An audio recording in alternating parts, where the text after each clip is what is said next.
Portastudios, they're easy to learn, fast to operate and relatively inexpensive, and of course portable. And I'm hearing from an increasing number of people on my channel that are either thinking about or have already made the switch back from DAWs to Portastudios. And I get it, with Portastudios you haven't got to think about licensing, you haven't got to think about updates, you haven't got to be looking at a screen all day long, never mind the ever encroaching AI. Yeah, Portastudios seem pretty tempting, but I grew up working with Portastudios, both cassette and digital, and I am all too aware of their limitations. Let's put it this way, I'm not thinking about switching back anytime soon. So this video is all about making you aware of those limitations that you may not have considered before you make the switch back to one of these.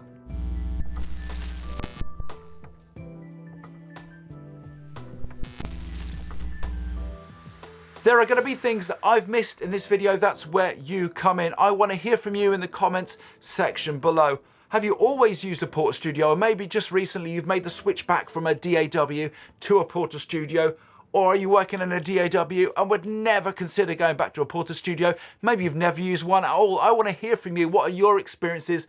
Let me know in the comments section below. When it comes to mixing on a Portastudio compared to a DAW, you are going to notice a cavernous difference in terms of options. These days, of course, inside DAWs, you've got an absolute plethora of plugins available. Even if you're just using stock plugins within a standard DAW, what you can do within a digital audio workstation compared to a Portastudio is night and day. With the Portastudio, sure, you've got those faders on the front of most units, but typically you're going to find yourself with a 2-band high-low EQ and maybe some 1-knob compression and a few effects. And those mixing limitations are definitely worth considering before you throw your computer in the skip. You're also going to want to be thinking about track limitations. Now, of course, in a DAW, tracks can seem pretty much endless, or at least until your computer burns out. But with a Portastudio, you're limited down to the number of tracks that you've purchased, be that a 4-track, 8, 16, 24, or even 32.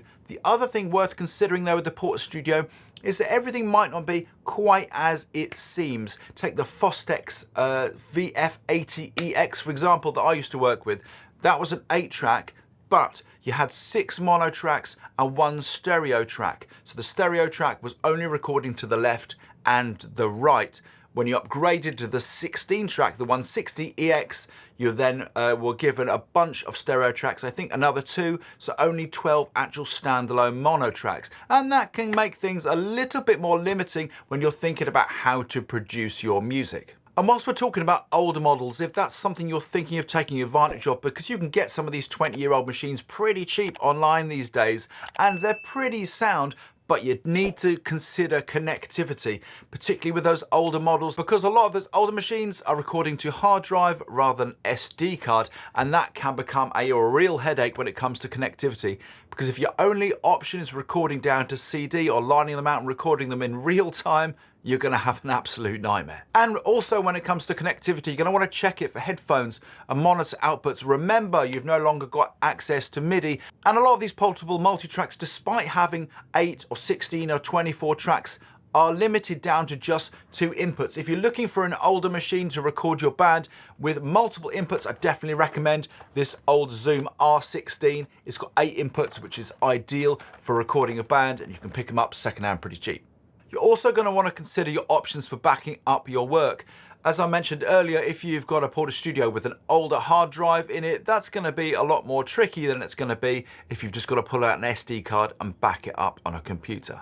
Of course, in the world of DAWs, backing up couldn't be simpler, and all these things do add up because they start eating into your enjoyment and your workflow. Now, one of the massive reasons why working with a DAW is a lot better than working with the Portastudio is for project recall. You can save a project, walk away and come back 2 weeks later, and everything's going to be exactly where you left it. Every fade is going to be exactly where you left it. Of course, on a Portastudio, if you don't mix it down there and then, you want to go on and do some other work, it's going to involve moving the faders, and you're going to lose all that balancing work that you've done already.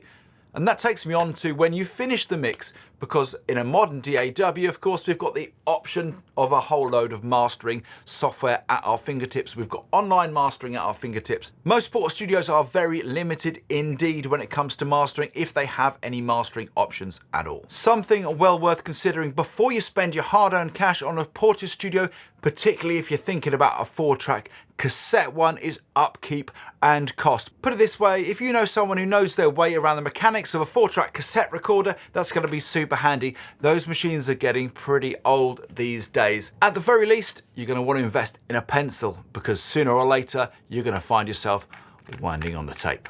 And whilst digital Portastudios are generally more reliable than their cassette counterparts, when they go wrong, they can go spectacularly wrong, and that can be somewhat frustrating in a one-box does all product.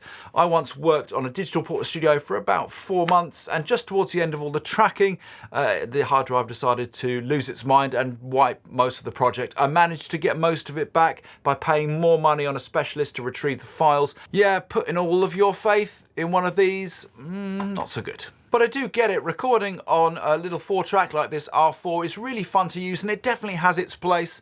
I just don't think Portastudios are going to be replacing my DAW workflow anytime soon. But what do you think? As I said at the top of the video, let me know. Do you record completely on a Portastudio?